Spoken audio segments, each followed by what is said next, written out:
Հարգելի քաղաքացիներ, ես հատուկ ընտրեցի օրակարգի քննարկման ժամանակ ելույթ ունենալու տարբերակը, այլ ոչ թե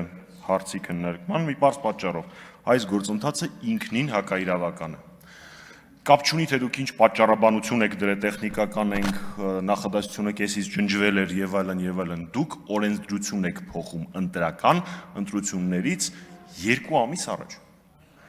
Եվ եթե ինչ-որ մեկ ասում է, որ սա հիմնարար փոփոխություն չի, լուրջ եք ասում։ Ընդդիմադիր ամենամեծ քաղաքական մասնակցության հայտ ներկայացրած ուժը արդեն հայտարարել է իր անունը ու հանկարծակիորեն դուք օրենք եք ներկայացնում, որը սահմանափակում է եւ արգելում է դա անել, լուրջ։ Այստեղ չի կարող, դե լրջությունը ու դուք, պարոն Հակոբյան, այդքան էլ համեմատելի չեն։ Այստեղ չի կարող